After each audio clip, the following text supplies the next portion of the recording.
Mesdames et messieurs, bonjour, c'est votre poteau Trafi une fois de plus. Bienvenue dans ce nouvel épisode. Nous allons continuer cette série Apprendre à jouer comme. Et vous l'avez vu dans le titre, aujourd'hui on va s'attarder à un joueur que j'aime pas trop. Oui, parce qu'il joue au Real Madrid, peut-être. Parce que je suis barcelonais, sûrement. Mesdames et messieurs, aujourd'hui on va s'attaquer à celui qui aurait dû pour moi remporter ce dernier ballon d'or. Je parle bien évidemment de Jude Bellingham. Et j'ai envie de vous dire, let's go. Partie 1, mesdames et messieurs, apprendre à jouer comme Jude Bellingham. C'est très simple, tout simplement parce que ça va peut-être avoir l'air bizarre ce que je vais dire, mais dans le championnat des joueurs qui ont la capacité d'exceller à très haut niveau avec un jeu simple, Bellingham il est top 3. Je vous dis la vérité, c'est un Barcelonais qui vous le dit, il est top 3. Vous allez jamais, bien évidemment le premier c'est Lionel Messi, mais Bellingham vous allez jamais le voir faire un arc-en-ciel. Il fait des passements de jambes, mais vous allez jamais le voir avoir un jeu rempli d'artifices, un peu comme pourraient l'avoir les Brésiliens, style Vinicius ou style Neymar. Désolé de les mettre dans la même phrase, je sais, ne m'en voulez pas, mais c'est un jeu qui est basé sur la simplicité. C'est des contrôles propres, des conduites de balle simples, des passes simples et des passes sûres. Voilà, c'est jamais tenter un jeu risqué, tenter une passe risquée, tenter un truc risqué. C'est beaucoup et principalement de la simplicité dans le jeu qui fait la qualité de ce joueur. Je vous jure les gars, c'est pas une blague. Genre, arrêtez de croire que c'est facile d'être simple. Je vous dis la vérité, la plupart d'entre vous, quand vous êtes à l'entraînement, quand vous êtes en match ou même juste quand vous faites des fives avec vos potes, on joue tous avec cette vision du nous, on est capable de voir un truc que les autres ne voient pas. Nous, on est capable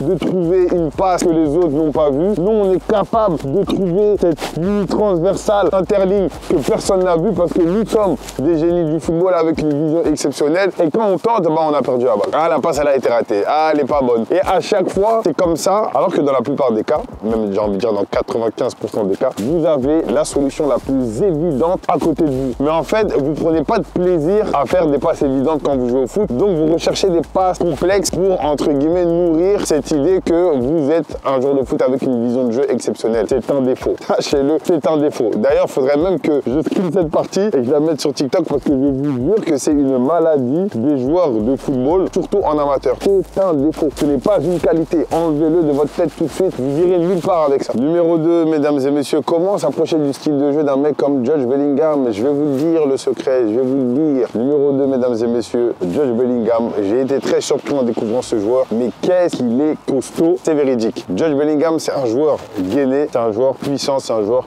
costaud. Les gars, quand vous voulez exceller dans ce registre, un peu récupérateur de balles, un mec qui met la pression, un mec qui défend fort, mais aussi un mec sur qui on défend fort, un mec qui fait pas forcément de longues foulées, mais même si les foulées sont courtes, il est toujours poussé par un mec, deux mecs, trois mecs. Bellingham, c'est un joueur qui n'a absolument pas peur d'aller au contact, donc vous êtes obligé, entre guillemets, d'avoir cette dimension physique qui rentre en jeu. D'accord, c'est pas Busquets, Bellingham. Busquets, t'as pas besoin d'être gainé. D'accord, tu peux être fin comme pas possible, c'est pas grave. Tu peux être un top milieu de terrain comme ça. Mais Bellingham, c'est différent. Bellingham, c'est un joueur de contact, c'est un joueur qui défend, c'est un joueur qui récupère et c'est un joueur sur lequel on défend très très fort parce qu'on est capable de se rendre compte de ce qu'il est capable de faire lui de manière individuelle.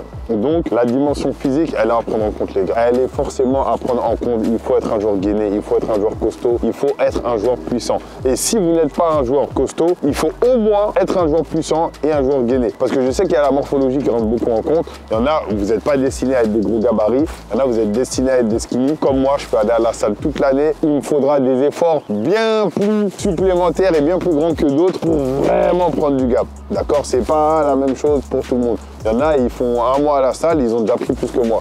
Donc, à la limite, si vous n'êtes pas costaud, soyez gainé et puissant. Et gainé, tout le monde peut l'être. Dernière qualité nécessaire pour moi pour être un joueur qui s'approche du style d'un mec comme Bellingham, c'est que c'est véridique, que vous soyez d'accord ou pas avec cette information. Pour moi, il devait remporter ce dernier ballon d'or, tout simplement parce que j'estime que Jude Bellingham est le genre de joueur qui a un espèce de leadership, d'accord, très important, c'est-à-dire forte personnalité, en capacité d'impacter sur son équipe, tout simplement sur le jeu de son équipe.